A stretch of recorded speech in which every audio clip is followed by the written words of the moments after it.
দুনিয়ার জীবনের রোজা ভাঙলো, কিছু আপনার ভোগ উপভোগ করলো, কিছু সুখ শান্তি করলো, গাড়ি বাড়ি করলো, চুরি ডাকাতি করলো, দুর্নীতি করে সম্পদ করলো, সে কামাই করছে। কিন্তু ইমানদার ব্যক্তি পুরো জীবনভর রোজা রেখে আল্লাহর হারাম কাজ থেকে বেঁচে থেকে তার অনেক কষ্ট হয়, তার চলতে অসুবিধা হয়, তার মাস চলে না, কারণ সে হালাল পথে চলে, তার চেহারা শুকিয়ে আসে, সে অন্যায় পথে যেতে পারে না। ওই রোজা রাখার মতো তার অনেক কষ্ট হয়। কষ্ট মষ্ট করে জীবনের সূর্য ডুবা পর্যন্ত যদি সেদিন রোজা রাখতে পারে, তাহলে জীবনের সূর্য ডুবা লাগে না। জীবনের সূর্য ডুবার আগেই আল্লাহর ফেরেশতারা কোরআন আয়াতে বলে দিয়েছে, এসে তাকে বলে দে, আল্লাহ তাখাফু ওয়ালা তাহজানু ওয়া আবশিরু বিল জান্নাতিল্লাতী কুনতুম তুআদুন। তোমার কোনো ভয় নেই, তোমার কোনো শঙ্কা নেই, তুমি গোটা জীবন রোজা রেখেছো, আল্লাহর সমস্ত আদেশগুলো মেনে চলেছো, তুমি হক হালালে চলেছো, অন্যায় পথে চলো নাই, খারাপ লোকের সাথে উঠো নাই, বসো নাই, তুমি সারা জীবন ভালো চলেছো। অতএব আর একটু সবর করো, তোমার জীবনের সূর্য ডুবে যাবে, আর সাথে সাথে জান্নাতের সাথে তোমার কানেকশন হয়ে যাবে। সাইয়্যিদ আবুল হাসান আলী নদভী রহমতুল্লাহ আলাইহি বলছেন, রমজানের রোজাটা 14 ঘন্টা 15 ঘন্টার রোজা, আর আমাদের পুরো জীবনের রোজাটা হলো 40, 50, 60, 70 বছর, যে যতদিন বাঁচে তত বছরের রোজা। আমাদের জীবনের রোজা হয় বালেগ হলে। রমজানের রোজা শেষ হয় সূর্য ডুবে গেলে, জীবনের রোজা শেষ হয় জীবনের সূর্য ডুবে গেলে। তাহলে শুধু রমজানের রোজাই রোজা নয়, এই রোজা আমাদেরকে বলে, ও রোজাদার, আমি তো ছোট রোজা, আয়তনে ছোট, তোমার পুরো জীবনটাই তো একটা কি রোজা। রোজা রেখে যেরকম তুমি খাইতে পারো না, পান করতে পারো না, তোমার গোটা জীবন ভর তুমি নামাজ ত্যাগ করতে পারো না, হারাম কাজ করতে পারো না, সেখানে অনেক কিছু নিষেধ আছে। ধরেন দুইটা বাচ্চা আপনার, একটার বয়স 8 আর একটা বয়স 10, দুটোটা মিলে রোজা রাখছে। রোজা রাখার পর সাধারণত একটু বয়স যেগুলোর বেশি হয়, মানে 10, 12 এরকম, তাদের মধ্যে ওই যে বাদরামিটা শুরু হয়। এই দুইজনের মধ্যে মনে করেন বড় ছেলেটা সকাল 10টা 11টার দিকে প্যান প্যান করা শুরু করছে মায়ের পিছে পিছে, আম্মু আমার ক্ষুধা লাগছে, আমি রোজাটা ভেঙে ফেলি, আমার কিছু খাইতে ইচ্ছা করে, আমি আর পারতেছি না, গলা শুকায় আসতেছে। মনে করেন ও একটু প্যান প্যান শুরু করছে, বাপের পিছে, মায়ের পিছে, দাদির পিছে, সবার পিছে পিছে ঘুরে। তো বাপমা যখন দেখে যে অনেক বেশি জ্বালাতন করতেছে, তো প্রথম হয়তো বোঝানোর চেষ্টা করে, একটু কষ্ট করো, একটু সবর করো। যখন দেখে না ও বেসবর মানবেই না, তখন বাপমা যদি বলে ঠিক আছে আচ্ছা যা খা, তাহলে ও রোজাটা ভেঙে ফেললো। মনে করেন 10 বছরটা রোজাটা ভেঙে ফেললো, 8 বছরটা মনে করেন রোজাটা কষ্ট হচ্ছে, তারপরও সে রাখছে। এরকম হয় না অনেক সময় ঘরে? আচ্ছা, যে রোজাটা ভেঙে ফেলছে ওর ভাগ্যে কি খানা জোটে? 10টা 11টার দিকে রোজা ভাঙছে, মনে করেন 12টার দিকে রোজা ভাঙছে, তখন তার ভাগ্যে কি খানা জোটে? মুসলমানের ঘরে রমজান মাসে সকাল 10টা 11টা কি ধরনের খানা থাকে? গরম ভাত থাকে না? কি থাকে? বাসি ভাত। আর সাহারিতে যে মাছ রান্না করা হয়েছে, একদম পেটির টুকরা, ভালো ভালো টুকরাগুলো সব থাকে, থাকে লেঞ্জা, মাথা, ছোটখাটো টুকরা, কাঁটা কুটা, এগুলা বাসি তরকারি, তাই না? আর গোশতের পাতিলেরও একই অবস্থা, বাইসা বুইসা সব সাহারিতে খায়া হাড্ডি হুড্ডি, চর্বি চারবি এগুলা থাকে। যেই ছেলেটা রোজা ভাঙে ও কিন্তু খাইতে পারে, এটা ঠিক যে ও খাইছে, খায়া পেটটা ভরে ফেলছে, ও এখন খুব সুখে আছে। কিন্তু কি খায়া পেট ভরছে? বাসি খাবার। মনে রাখেন কিন্তু এটা কাজ আছে সামনে। বাসি খাবার খাইলো, তাই না? বাসি খাবার খায়া এবার ও লাফাচ্ছে, দৌড়াচ্ছে, খেলতেছে, কারণ তো খাইছে, পানি পান করছে, রোজা ভেঙে ফেলছে, ও তো এখন সুখ। আর ছোট যেটা 8 বছরের, ওর কি অবস্থা হয়? কথা বলেন, ওর অবস্থা কি? সময় যত বাড়তে থাকে তার কষ্ট বাড়তে থাকে। 12টা বাজে, 1টা বাজে, 2টা বাজে, আস্তে আস্তে মুখটা শুকায় আসে। খেয়াল করেন না? মুখটা শুকায় আসে। ছোট মানুষ, বলতেও পারে না, সইতেও পারে না, এদিকে রোজা আছে। আস্তে আস্তে যখন 2টা বাজে, 3টা বাজে, 4টা বাজে, বিকাল হইতে থাকে, এবার এই বাচ্চার চেহারাটা যখন ফ্যাকাশে হয়ে আসে, সে যখন কষ্ট করে, এবার তার বাপ দেখলে তাকে বলে, আব্বু এই তো আর 3 ঘন্টা। মা দেখে বলে, বাবা এই তো আসর আজান হয়ে গেছে, দেখতে দেখতে মাগরিব হয়ে যাবে, আর একটু। দাদি ডেকে বলে যে নাতি এই তো শেষ, দেখতে দেখতে পার হয়ে যাবে। কত কষ্ট করছে, আরে আমার নাতিটা। আদর শুরু হয়ে যায় কিন্তু, তাই না? এরপর যখন ইফতারের সময় কাছাকাছি হয়, বিশেষ করে গ্রামাঞ্চলে যারা থাকেন তারা একটু গ্রামের চিত্রটা চিন্তা করেন তো কেমন হয়। যখন ইফতারের সময় কাছাকাছি হয়, তখন ওই যেটা 10টা 11টা 12টা রোজা ভেঙে ফেলছে, ভেঙে ফেলে যে খুব লাভবান হয়েছে তা না, বাসি খানা খাইছে। এখন সে যখন মা গরম গরম ইফতার বানায়া বানায়া, শরবত বানায়া বানায়া সব টেবিলে এনে সাজানো শুরু করে, ও আশেপাশে যখন গুড়গুড় করে, ওই যে ভাঙছে রোজা, ওইটা যখন গুড়গুড় করে, একটু তাকায়, মা দেয় ধমক, যা হাঁস ধর, মোরগ ধর, বাবুটা কাঁদতেছে, চোখে দেখোস না, ওরে রাখ। কারণ তুমি তো রোজা ভাঙছো চান্দু, তুমি বাসি খায় এত পেট ভরছো, তোমার তো এখন ইফতারের জন্য এত লালায়িত হওয়ার কথা নাই, তাড়াহুড়া নাই। যাও বাচ্চারা ধরো, যাও তাড়াতাড়ি একটা মোমবাতি নিয়ে আসো, কারেন্ট চলে গেলে জ্বালাইতে হবে। তাহলে ও রোজা ভাঙে একটু বাসি খানা খাইছে, খাইছে একটু বাসি খানা, কিন্তু এখন দৌড়ানি খায়।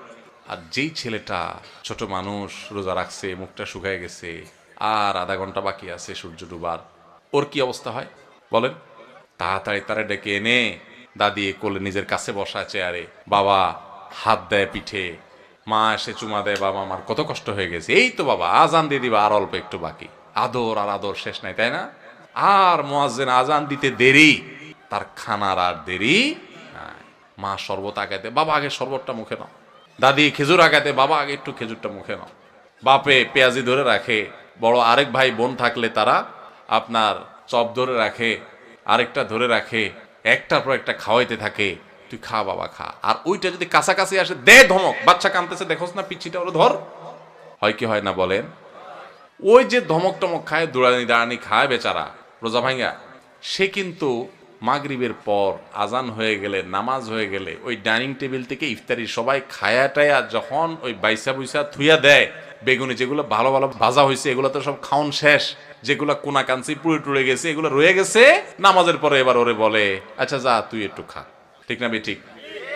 রোজা যে ভাঙছে ওর কপালে খানা জুটে, কিন্তু সেটা সকালেও বাসি বিকালেও। আর যে কষ্ট করে রোজা রাখে তার কষ্ট কিন্তু হয়, চেহারা কিন্তু শুকায় যায়, জিহ্বা কিন্তু শুকায় যায়, অনেক কষ্ট হয়। কিন্তু কষ্ট করে যদি সে রোজাটা রাখতে পারে শুধুমাত্র, তাহলে সূর্য ডুবার আগে থেকে তার আদর শুরু হয়, মায়া শুরু হয়, কদর শুরু হয়। সূর্য ডুবার পর তার খানার খানা, আদর আর আদর, যত্ন আর যত্ন। ঠিক না বেঠিক? ভাই আমার, এটা হলো রমজানের রোজার অবস্থা। রমজানের রোজাতে রোজা ভেঙে ফেললে তার পরিণতি কি হয় আমরা দেখাইলাম, আর যে রোজা রাখে তার সুফল কি সে পায় সেটাও আমরা দেখাইলাম। এবার আসেন, একটু আগে আমরা বললাম রমজানের রোজা হলো 14 ঘন্টা 15 ঘন্টা 16 ঘন্টার রোজা, আর আমাদের পুরো জীবনটা হলো সারা জীবনের রোজা। আল্লাহু আকবার। সারা জীবনের রোজাও ওই রমজানের রোজার মতো অনেকে ভেঙে ফেলে। কিভাবে ভাঙে আসেন এবার বুঝি। আপনার সামনে 2 নম্বর পথে উপার্জন করার রাস্তা পাইছেন একটা, চিটারি করে মানুষের ফাঁকি ঝুঁকি দিয়ে ইনকাম করবেন, আপনি খারাপ কাজ করবেন, সুযোগ আছে সামনে, আপনি সেটা যদি করেন তাহলে আপনার জীবনের রোজা ভেঙে ফেললেন। আর যদি বলেন না আমি তো ওই যে জীবনের রোজা আছি, আল্লাহ যে নিষেধ করছে এগুলো করতে, এই জন্য আমি হারাম করব না, আমি যাব না অন্যায় পথে, তাহলে আপনি জীবনের রোজাটা রাখলেন। কথা কি বুঝতে পারছেন? জীবনের রোজা ভাঙলে সেও একটু মজা পায়, একটু বিড়ি খায়, একটু মদ খায়, একটু হারাম খায়, একটু চুরি করে কামায়, একটু গালে দিয়া মনে জাল মিটায়, মানুষকে মাইরা মাস্তানি করে আপনার বাকাওয়াতি জাহির করে। এরকম জীবনের রোজা ভেঙে ফেললে, আল্লাহর আদেশ নিষেধগুলো ভেঙে ফেললে, হারাম কাজ করলে, অন্যায় কাজ করলে সাময়িকভাবে একটু মজা পায়, তৃপ্তি পায়, কিন্তু এই তৃপ্তিটাকে যদি জান্নাতে যে নেয়ামত পাওয়া যাবে জীবনের রোজা যদি রাখতে পারে, হারাম কাজ যদি ছাড়তে পারে, অন্যায় যদি না করে, আল্লাহর ভয় যদি অন্যায় থেকে বেঁচে থাকতে পারে, সেই ব্যক্তি আর আপনার রমজানের রোজা যেরকম সূর্য ডুবার পর পর শান্তি পাওয়া শুরু হয়, খাওয়া শুরু হয়, জীবনের সূর্য ডুবার পরে যে জান্নাতের নেয়ামত শুরু হবে, ওইটার তুলনায় দুনিয়ার জীবনের রোজা ভাঙলো, কিছু আপনার ভোগ উপভোগ করলো, কিছু সুখ শান্তি করলো, গাড়ি বাড়ি করলো, চুরি ডাকাতি করলো, দুর্নীতি করে সম্পদ করলো, সে কামাই করছে, কিন্তু ইমানদার ব্যক্তি পুরো জীবনভর রোজা রেখে আল্লাহর হারাম কাজ থেকে বেঁচে থেকে তার অনেক কষ্ট হয়, তার চলতে অসুবিধা হয়, তার মাস চলে না, কারণ সে হালাল পথে চলে, তার চেহারা শুকিয়ে আসে, সে অন্যায় পথে যেতে পারে না, ওই রোজা রাখার মতো তার অনেক কষ্ট হয়। কষ্ট মষ্ট করে জীবনের সূর্য ডুবা পর্যন্ত যদি সেদিন রোজা রাখতে পারে, তাহলে জীবনের সূর্য ডুবা লাগে না। জীবনের সূর্য ডুবার আগেই আল্লাহর ফেরেশতারা কোরআন আয়াতে বলে দিয়েছে, এসে তাকে বলে দে আল্লাহ তাখাফু ওয়ালা তাহজানু ওয়া আবশিরু বিল জান্নাতিল্লাতী কুনতুম তুআদুন, তোমার কোনো ভয় নেই, তোমার কোনো শঙ্কা নেই, তুমি গোটা জীবন রোজা রেখেছো, আল্লাহর সমস্ত আদেশগুলো মেনে চলেছো, তুমি হক হালালে চলেছো, অন্যায় পথে চলো নাই, খারাপ লোকের সাথে উঠো নাই, বসো নাই, তুমি সারা জীবন ভালো চলেছো, অতএব আর একটু সবর করো, তোমার জীবনের সূর্য ডুবে যাবে, আর সাথে সাথে জান্নাতের সাথে তোমার কানেকশন হয়ে যাবে। ভাইরা আমার, তাহলে রমজানের রোজা ভাঙলে যেরকম খানা যায়, পেট ভরা যায়, কিন্তু বাসি খানা, জীবনের রোজা যারা ভেঙে ফেলে, যারা অন্যায় অনাচার করে ফেলে, আরে রাখ তুই, কোরআন হাদিস আগে করে লই, আকাম কুকাম করে যারা, হারাম পথে যারা চলে, তারা একটু স্বাদ পায়। কিন্তু যে কষ্ট করে জীবনের রোজাটাকে ধরে রাখতে পারে না, আমি হারাম পথে যাব না, আল্লাহর ভয়ে সে সতর্ক থাকে, ওই ব্যক্তি তার জীবনের সূর্য ডুবার সাথে সাথে তার যে আল্লাহর পক্ষ থেকে জান্নাতের ইফতারের ব্যবস্থা থাকে, সেই ইফতার ফেরেশতারা যখন তাকে আদর করে খাওয়াতে থাকে, তখন ওইটার তুলনায় দুনিয়ার এই যে সমস্ত গাড়ি বাড়ি চুরি ডাকাতি 2 নম্বরই করে যারা কামাই করলো, এগুলো হলো ওইটার তুলনায় ওই বাসি খানার মতো।